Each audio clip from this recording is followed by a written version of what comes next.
Direto ao plenário do Supremo Tribunal Federal, a segunda parte da sessão plenária da tarde desta quinta-feira e a continuação do julgamento da ação declaratória de constitucionalidade número 51. Tivemos o voto do relator, ministro Gilmar Mendes, na primeira parte da sessão de hoje e agora a expectativa é exatamente para a coleta de votos dos ministros, dos demais ministros no plenário do STF, que vamos acompanhar ao vivo direto do plenário. Renovando meus cumprimentos a todos, declaro reaberta a sessão, em continuidade ao julgamento da ação declaratória de constitucionalidade número 51, sob a relatoria do ministro Gilmar Mendes. Eu passo a palavra ao eminente ministro André Mendonça para seu voto. Saudação a Vossa Excelência, senhora Presidente, ministra Rosa Weber. Minha saudação ao eminente relator, ministro Gilmar Mendes, em nome de quem cumprimento todos os demais ministros dessa casa, ao Procurador-Geral da República, doutor Augusto Aras, também aos eminentes advogados, em especial aqueles que, na data de ontem, tiveram a oportunidade de fazer suas sustentações orais, aos servidores e todos aqueles que nos acompanham. Senhora Presidente, primeiramente fazer o registro meritório da qualidade do voto do eminente ministro Gilmar Mendes e, independente de uma divergência parcial que apresentarei, faço o registro de um estudo aprofundado com doutrina e jurisprudência internacional e que, ademais de ser bastante elucidativo, ponderado, traz uma excelente doutrina para aqueles que querem estudar e militar no assunto, além, logicamente, do valor jurisprudencial do voto de Sua Excelência. Me permitam abrir aqui uma divergência em relação às questões processuais de Sua Excelência, apresentadas por Sua Excelência, de modo mais específico no tocante à questão da legitimidade da parte autora e em relação, por outro lado, a um requisito que é essencial na ação declaratória de constitucionalidade, que é a controvérsia judicial relevante. E, no tocante a esses dois pontos, de modo primeiro, na questão da legitimidade, eu entendo que a associação autora, a Federação das Associações das Empresas de Tecnologia da Informação, ACESPRO Nacional, não preenche com a devida vênia o critério da homogeneidade entre os seus integrantes. No ponto, eu anoto que referida federação é composta por entidades que representam segmentos distintos. E, a título de exemplo, eu observo que ela representa tanto empresas que atuam no setor de ensino, capacitação e treinamento em informática, conforme consta de seu estatuto, como também de serviços de acesso e de informações à internet e a outras redes de computadores. De modo mais específico, isso consta do artigo 7º, alíneas E e I do correspondente Estatuto Social. Portanto, diante da heterogeneidade dos integrantes que compõem os quadros associativos da parte autora, que, segundo informação da própria inicial, congrega mais de 1.500 empresas, onde nós verificamos múltiplos interesses e atividades e finalidades sociais dessas empresas. De modo até mais específico, poucas são, nesse quadro associativo, aquelas empresas que seriam impactadas pelo objeto da discussão nessa ADC. Poucas são as empresas que mantêm sede no exterior, como Facebook, Google, Yahoo, etc. Dos quadros associativos dessas empresas, a grande maioria delas não se enquadra nessa circunstância. E também muitas, como disse, têm um objeto social que não corresponde de forma homogênea ao objeto social das empresas a que me referi.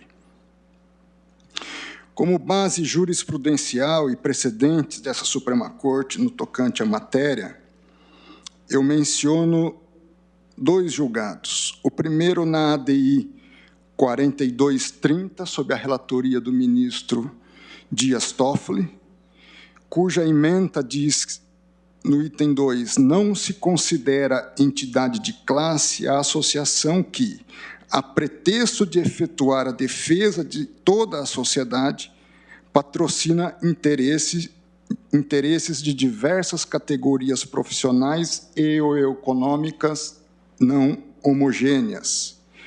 E a ADI 3381,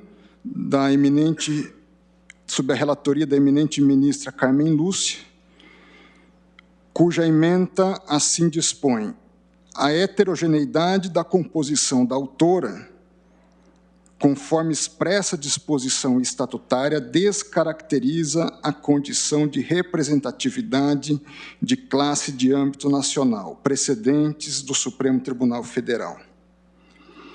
É bem verdade que o eminente relator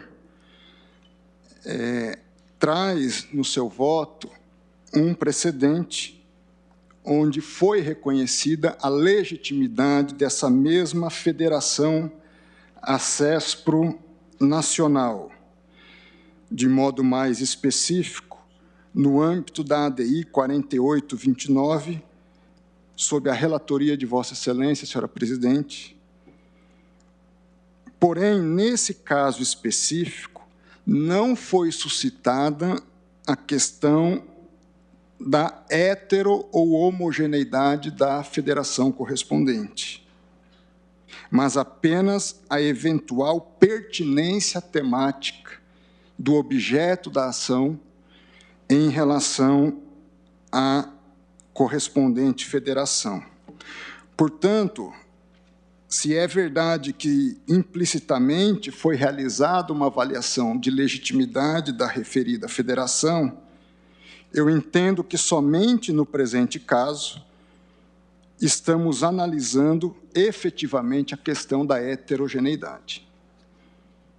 Portanto, penso, com a devida vênia aos entendimentos em contrário, que é uma questão inédita, ainda não apreciada em relação à parte autora que foi autora na presente ADC. No segundo ponto, que diz respeito à ausência de controvérsia judicial relevante, eu não discuto que nós estejamos diante de uma controvérsia ou de uma discussão jurídica relevante. Que a matéria é relevante, eu estou de acordo.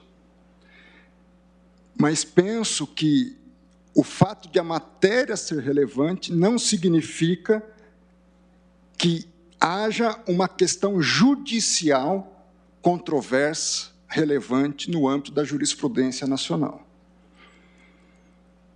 Tanto é assim que há uma unicidade interpretativa em relação ao EMILAT no âmbito do STJ. Todas as decisões do STJ são no mesmo sentido. No âmbito dos regionais, apenas um tribunal regional, que é o da 5ª Região, apresentou uma decisão ou uma jurisprudência divergente. E são mencionados, além do TRF da 5ª Região, apenas 3 tribunais de justiça. Tribunal de Justiça do Paraná, de Pernambuco e do DF. Ministro André, você me permite? Pois não. Esse debate, essa questão eu conheço o presidente relativamente bem, porque fui eu que fiz, juntamente com o professor Ives Gandra, a emenda que resultou na emenda 3, que resultou na ADC. Então, foi. E, a rigor, se colocou, a primeira vez que veio aqui, a chamada ADECOM número 1, salvo engano, cuidava de PIS/COFINS ou coisa do tipo, fui eu que escrevi a fundamentação, mostrando que era preciso, sim, ter pelo menos uma controvérsia, que então se colocou a ideia da controvérsia judicial, por uma má tradução minha, talvez por uma acomodação, porque a expressão que está na lei orgânica da Corte Constitucional Alemã é Rechtsstreitigkeit, portanto, fala de controvérsia jurídica. Depois a gente foi discutindo e incorporamos isso na lei 9868. O ministro Celso, inclusive, num dado caso, que acabou ficando vencido, chegou a dizer tem que ter equilíbrio entre as posições favoráveis ou contrárias. Mas, na origem, no direito alemão, a rigor, a controvérsia pode ser entre o judiciário e o legislativo. Significa dizer, o legislativo aprovou uma dada lei e o judiciário está a desaplicar. E aqui a gente tem exatamente esse quadro, porque mesmo aqueles que todos reconhecem a validade do EMILAT, estão também a validar a possibilidade da intervenção direta. Até a empresa, a requerente, aqui, eu acho que até habilmente, tentou fazer uma construção do ADC, mas com a exclusão da legitimidade das demais normas, não é? Quer dizer, diga que o EMILAT é constitucional, mas queria uma interpretação, vamos dizer assim, interpretação conforme, para dizer que são inválidas as outras normas. Então, a rigor, a controvérsia, e aí, a rigor, e tanto é que eu já escrevi várias vezes dizendo assim, onde se lê controvérsia judicial, leia controvérsia jurídica, porque é disso que se cuida. Por outro lado, não há nenhuma dúvida que esse tema quer dizer, nós temos uma controvérsia jurídica ou judicial relevante, mas não só no Brasil, é uma controvérsia jurídica ou judicial relevante mundo afora. Então, na verdade, só para deixar claro que há saídas e saídas para essa temática, mas nós sempre entendemos que a ADC era uma DIN com sinal trocado. Escrevi isso lá atrás. E aí, a rigor, precisava de ter um critério. Portanto, para não ser uma coisa banal, se disse, não, então, pelo menos demonstre que haja algum tipo de controvérsia. E nós escrevemos, então, essa ideia de controvérsia judicial, quando no direito alemão, onde a gente se inspirou, se falava em controvérsia jurídica. E claro, nós somos muito premidos, todos sabem, assim como na matéria da legitimidade, não vou entrar nem nisso agora, por uma jurisprudência defensiva, porque, de fato, temos, talvez, um controle abstrato um dos mais abertos, se não o mais aberto do mundo. Não é? Então, por isso que o tribunal foi fazendo esses construtos, essas construções. Mas só para deixar claro que, de fato, quer dizer, pedindo todas as vênias, a controvérsia é uma controvérsia judicial ou jurídica extremamente relevante no Brasil e no mundo, e, portanto, por conta dessas interseções. E se a gente, por acaso, não decidir, essa assombração vai continuar a nos atormentar. Agradeço, ministro Gilmar Mendes, e me permita também, com a devida vênia, ainda que reconhecendo uma forte paternidade na legislação correspondente de Vossa Excelência, o que significa, da minha parte, um reconhecimento meritório, nesse ponto, divergir, e também o faço com base em precedentes desse Supremo Tribunal Federal. Eu cito a ADC 68, sob a relatoria do eminente ministro Roberto Barroso, alinhada à defesa que faço, onde se diz que os precedentes apresentados pelo agravante não demonstram controvérsia a respeito, no caso da discussão de um dispositivo do artigo 257 do Código de Trânsito Brasileiro, mas somente refletem o entendimento da jurisprudência do STJ. E, de modo até mais direto, a ADC número 8, sob a relatoria do eminente ministro Celso de Mello, consta da ementa que o ajuizamento da ação declaratória de constitucionalidade supõe a existência de efetiva controvérsia judicial em torno da legitimidade constitucional de determinada lei ou ato normativo federal. E prossegue, pois a inexistência de pronunciamentos judiciais antagônicos culminaria por converter a ação declaratória de constitucionalidade em um inadmissível instrumento de consulta sobre a validade constitucional de determinada lei ou ato normativo federal. Prossegue. Em proporções relevantes, demanda dissídio judicial, cuja existência faça instaurar, ante a elevada incidência de decisões que consagrem teses conflitantes, estado de insegurança jurídica, capaz de gerar um cenário de perplexidade social. Eu não, como disse, eu não questiono a relevância jurídica da temática, mas eu não saberia enumerar quantas questões têm relevância jurídica e que poderiam ser, portanto, objeto de ações declaratórias de constitucionalidade.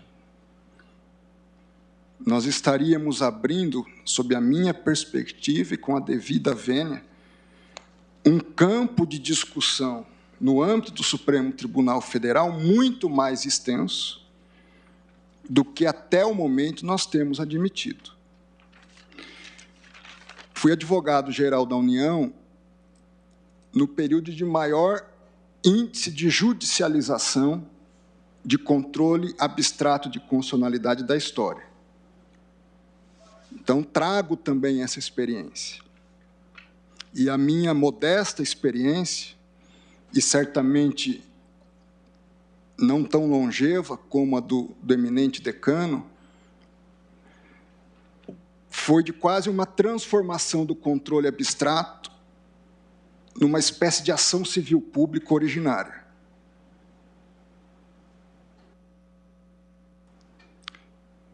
E penso que o momento demanda, ao menos sob a minha ótica, uma atitude de mais autocontenção da Suprema Corte. Isso não significa, repito, que a questão não seja juridicamente relevante, mas, e isso me dá muito mais conforto na defesa que agora faço, que diz respeito ao fato de que o não conhecimento dessa ação, seja pela ilegitimidade da autora, seja em função da inexistência de controvérsia judicial relevante, não impedirá o Supremo de analisar a matéria que é objeto não só de discussão, mas de modo mais específico, até de resolução nos termos do voto do próprio eminente relator. Por que eu digo isso? Porque nós temos duas ações que estão sob pedido de vista do eminente ministro Alexandre de Moraes. A primeira, a ADI 5527, da relatoria de Vossa Excelência, senhora presidente, e segundo, a DPF 403, da relatoria do eminente ministro Edson Fachin. Na ADI 5527, de fato, o pedido autoral remete basicamente ao artigo 12 do Marco Civil da Internet. Já na DPF, sob a relatoria do ministro Edson Fachin, e aqui há uma divergência específica, novamente com as devidas vênias ao eminente relator, de que há uma convergência de objetos. Por que isso? O pedido da ADPF 403 não diz respeito especificamente ao artigo 12 do Marco Civil. O pedido é, em provimento final, abre aspas, provimento final e definitivo, que seja julgado o presente pedido de arguição de descumprimento de preceito fundamental para reconhecer a existência de violação ao preceito fundamental à comunicação nos termos do artigo 5º, inciso 9, vírgula, com a finalidade de não mais haver suspensão de aplicativo por qualquer decisão judicial. E que decisão judicial motivou essa DPF? Também, conforme consta da petição inicial, decisão judicial na qual o juiz informou que a medida cautelar está baseada nos artigos 11, 12, 13 e 15, caput, parágrafo 4º da Lei do Marco Civil da Internet. Então, há uma discussão efetiva em termos de causa de pedir em relação tanto ao artigo 11 como ao artigo 12. Em termos de pedido, não há, mas também não há em relação ao artigo 11. Quero dizer com isso que, também em reforço a essa argumentação, no âmbito daquela DPF de número 403, a manifestação da Procuradoria-Geral da República enfatiza que a discussão, abre aspas, de observar a legislação brasileira e as ordens emanadas do Poder Judiciário, entre parênteses, artigo 11 da Lei 12.965 de 2014. Ou seja, a discussão na DPF, ela certamente envolverá a interpretação não só do artigo 12, como também, salvo o melhor juízo, o eminente ministro Edson Fachin, do artigo 11. Até porque o artigo 12 do Marco Civil da Internet diz, abre aspas, sem prejuízo das demais sanções cíveis, criminais ou administrativas, as infrações às normas previstas nos artigos 10 e 11 ficam sujeitas, conforme o caso, às seguintes sanções. E o inciso 3 e o inciso 4, novamente, reafirmam sanções correspondentes a possíveis práticas que foram enquadradas no artigo 11. Ou seja, reconhecer a constitucionalidade do artigo 12 pressupõe, salvo o melhor juízo, reconhecer a constitucionalidade do artigo 11. Porque se eu preciso reconhecer proporcionalidade, constitucionalidade do 12, o 12 nada mais é do que a aplicação de sanções em função de atos que se enquadram no 11. Se o 11 fosse inconstitucional, certamente o 12 automaticamente o seria. Quero dizer assim, para concluir esse ponto, que não me preocupa o fato da relevância jurídica, porque a relevância jurídica será, tenho certeza, resolvida no âmbito das discussões das duas ações que estão sob pedido de vista do eminente ministro Alexandre de Moraes. Reforço apenas que também não há decisões reconhecendo a inconstitucionalidade do EMILAT.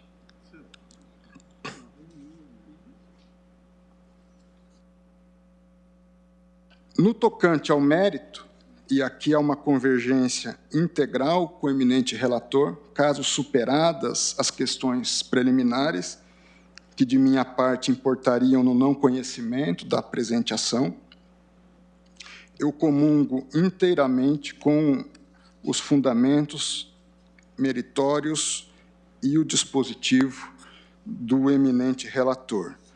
Apenas faço uma consignação, sem ser repetitivo, que, sob a minha leitura, o artigo 11 do Marco Civil da Internet, quando diz que as empresas deverão obrigatoriamente respeitar a legislação brasileira e os direitos à privacidade, à proteção de dados pessoais, ao sigilo das comunicações. Esses outros direitos pressupõem, como decorrência, o respeito à legislação brasileira. E o Marco Civil da Internet é expresso ao atribuir deveres dessas empresas perante a legislação brasileira, da forma como bem pontuou o eminente relator. Assim, senhora presidente, com as mais elevadas vênias ao eminente relator, eu entendo pela ilegitimidade ativa da entidade autora e também, no âmbito da discussão processual, não haver controvérsia judicial relevante, razão pela qual não conheço da presente ação declaratória de constitucionalidade. No mérito, acompanho integralmente o eminente relator. É como voto, senhora presidente. Muito obrigada, ministro André Mendonça. Hoje nós temos todos os compromissos, considerando o encontro, né, e as boas-vindas e o encontro que o TSE está promovendo aos convidados e observadores internacionais quanto às eleições de 2022. Por isso, como não haverá condições de encerramento de julgamento e afastamento dos colegas, eu vou suspender, né, este julgamento para continuidade na próxima sessão ordinária do dia 5 de outubro. Vou, então, registrar o resultado provisório, no sentido de que, após o voto do eminente relator, conhecendo da ADC e julgando parcialmente procedente o pedido para declarar a constitucionalidade dos dispositivos indicados, sem prejuízo da possibilidade de solicitação direta de dados e comunicações eletrônicas das autoridades nacionais a empresas de tecnologia nas específicas hipóteses do artigo 11 do Marco Civil da Internet e do artigo 18 da Convenção de Budapeste, com comunicação dessa decisão ao Poder Legislativo e ao Poder Executivo, nos termos do voto proferido e do voto parcialmente divergente do ministro André Mendonça, que não conhece da ação pelo acolhimento das preliminares, mas, no mérito, caso vencido, acompanha integralmente o relator, foi suspenso o julgamento. E, antes de encerrar a sessão, eu passo a palavra ao eminente ministro Alexandre de Moraes. Obrigado, presidente. Cumprimento Vossa Excelência, ministra Rosa Weber, cumprimento todos os eminentes colegas, o Procurador-Geral da República, doutor Aras, senhores advogados. Presidente, daqui 3 dias, nós teremos as eleições gerais de 2022. São 156.454.011 brasileiros e brasileiras que irão escolher o presidente da República, os governadores de Estado, senadores da República, deputados federais e deputados estaduais. Eu não me canso de repetir que somos uma das 4 maiores democracias do mundo,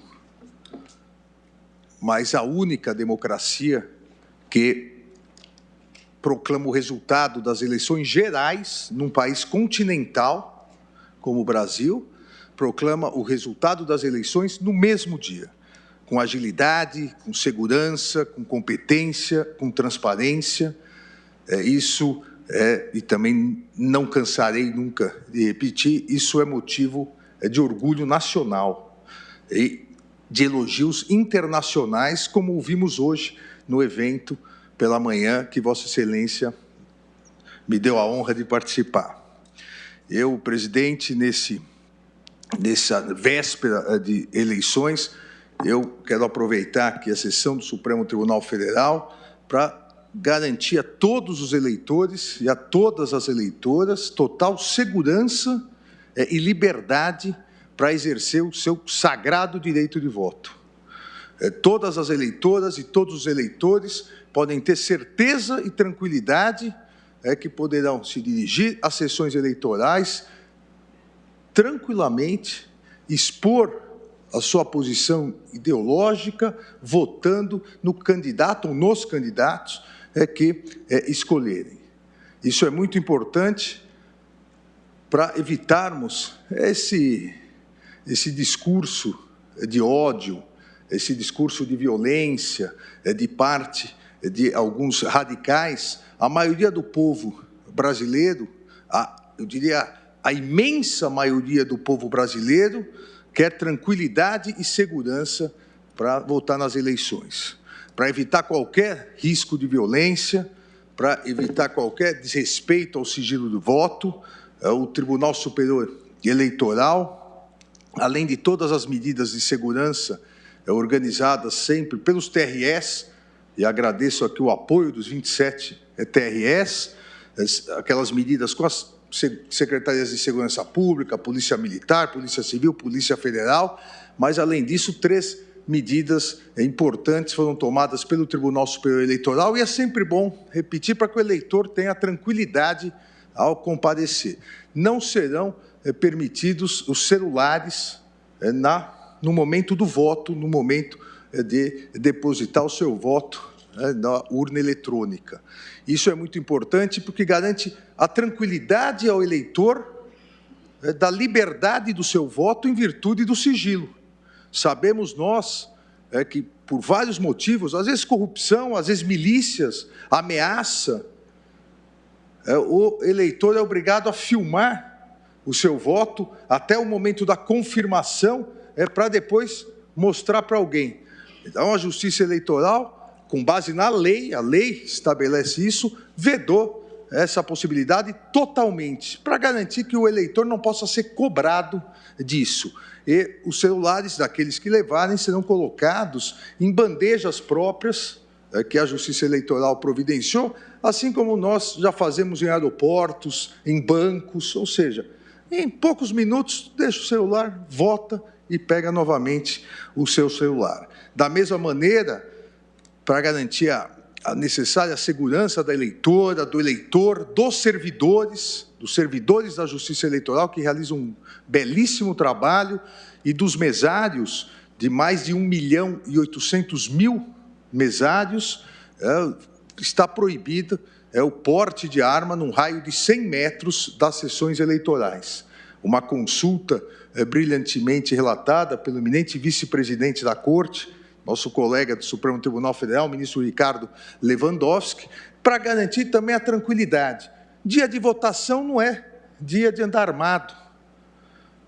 A arma do cidadão, a arma do eleitor, como bem lembrou hoje pela manhã a ministra Carmen Lúcia, a arma é o voto. É com essa arma que ele pode melhorar a sua vida, é com essa arma que ele pode melhorar os destinos do país. Então, no raio de 100 metros, ninguém, salvo as forças de segurança, ninguém pode entrar armado. E mais, também proibimos o transporte e a posse de armas no dia da eleição, no dia anterior e no dia posterior, ou seja, sábado, domingo e segunda, de colecionadores, caçadores e atiradores, os CACs, os famosos CACs. No dia da eleição, no dia anterior e no dia posterior, estão suspensas as licenças, a validade das licenças deles, essa validade está suspensa. Vale dizer, se alguém for pego transportando a arma, porte ilegal de arma, será preso um flagrante de porte ilegal de arma, além do crime eleitoral. Tudo isso para garantir total segurança, total tranquilidade aos eleitores e eleitoras. A democracia, nós sabemos, não é um caminho fácil, não é um caminho exato, não é um caminho previsível, mas é o único caminho. É o único caminho, é um caminho que no Brasil foi alcançado pela luta de gerações passadas, vem sendo trilhado e fortalecido pelas gerações atuais e certamente cada vez mais será aperfeiçoado esse caminho pelas gerações futuras. Os eleitores e as eleitoras também podem ficar tranquilos que podem ir vestidos, trajando a camisa que quiserem. Inúmeras fake news estão dizendo que o Tribunal Superior Eleitoral proibiu que vão de verde e amarelo com a camisa do Brasil. Obviamente, o eleitor vai com a camisa que quiser, do Brasil, do Corinthians, se o eleitor for assim, né? Tiver um time melhor do coração, de qualquer... É a única controvérsia com Vossa Excelência. Pode ir com a camisa do Curitiba também, não há nenhum problema. Muito obrigado. Curitiba, agora, Fluminense. Controvérsia superada. E é do Internacional. O Internacional é obrigação. Não mencionou o Santos até agora? O Santos também. E o Palmeiras. Para que o ministro Lewandowski não fique bravo, pode levar a camisa do Palmeiras até o carro. Mas, voltando aqui... Concedeu uma liminar para que ele possa ir mais adiante. E Fluminense, faltou o Fluminense. Fluminense. E o Flamengo do nosso ministro Luiz Roberto Barroso. Ou seja... E Botafogo. Botafogo vai precisar achar onde comprar a camisa do Botafogo. Flamenguista também. Flamengo também, e o ministro Luiz Roberto também é flamenguista. Mas o importante é que os eleitores e eleitoras compareçam no domingo. Compareçam para realizar esse sagrado direito conquistado a duras penas no Brasil, o sagrado direito de escolha, o sagrado direito de voto, para que nós possamos manter uma tradição democrática brasileira construída desde da Constituição de 1988. Dia de eleição é dia de festa. Dia de eleição é a grande festa da democracia, não é dia de ódio, não é dia de violência, não é dia de agressão, não é dia de xingamento, é dia de festa. Cada um vai com a camisa do time que quiser, cada um vai trajado como quiser, porque o que importa é que os brasileiros livremente depositem os brasileiros e as brasileiras livremente depositem o seu voto na urna eletrônica, com certeza de que poucas horas depois, no próprio domingo, o Tribunal Superior Eleitoral estará proclamando os resultados. Então, a grande festa da democracia, eu tenho absoluta certeza, será realizada nesse próximo domingo, dia 2 de outubro. Uma data importantíssima, não só pelas eleições, mas porque é aniversário também da nossa presidente, ministra Rosa Weber. Então, brasileiras, os eleitores, as eleitoras, todos, domingo, com paz, segurança e harmonia, com respeito e liberdade, com consciência e responsabilidade, cada um escolhendo o candidato que melhor lhe aprouver. Obrigado pela oportunidade, presidente. Presidente, me permite uma palavra? Pois não, presidente, ministra Rosa Weber, ministro Alexandre, presidente da Corte Eleitoral Superior, ministros presentes, senhores advogados e todos que nos acompanham. Quero registrar, aproveitar a oportunidade da fala do ministro Alexandre de Moraes, que vem em bom momento para as eleições de domingo, dizer que o Ministério Público Eleitoral, ao lado do Tribunal Superior Eleitoral, como sempre esteve, mantém em torno de 4.000 promotores eleitorais, mais os procuradores regionais eleitorais, mais o Procurador-Geral Eleitoral e o Vice-Procurador-Geral Eleitoral, presentes na sede do Tribunal Superior Eleitoral e na PGR, no domingo, acompanhando as eleições, acompanhando todos os atos e fatos em todo o Brasil, e dizer do nosso sempre presente desejo e atuação em busca dessa vontade popular, manifestada de forma livre e consciente, no ambiente de paz e harmonia, e que o domingo também seja mais um dia de paz nessa grande festa cívica de todos os brasileiros. Lembrando uma fala do ministro, então presidente do TSE, e depois ministro-presidente dessa Suprema Corte, o ministro Nelson Jobim, que o voto votado seja o voto apurado. nós confiamos na nossa democracia e haveremos de ter o resultado, qualquer que seja ele, devidamente respeitado pelas instituições públicas e privadas, pelos poderes, pelo povo brasileiro. De qualquer forma, teremos só um presidente de todos os brasileiros. É o que eu tenho a dizer e agradecer a atenção de Vossa Excelência e de toda a Corte. Muito obrigado. Muito obrigada, doutor Aras. Senhores ministros, renovo a minha convicção quanto à realização de eleições limpas, transparentes e seguras no próximo domingo e expresso a minha genuína esperança de que elas se realizem, de fato, em um ambiente de paz, numa verdadeira festa cívica de celebração da nossa democracia e do Estado Democrático de Direito consagrado no texto constitucional. Agradeço a presença de todos, desejando uma ótima noite. Está encerrada a sessão. Muito obrigado.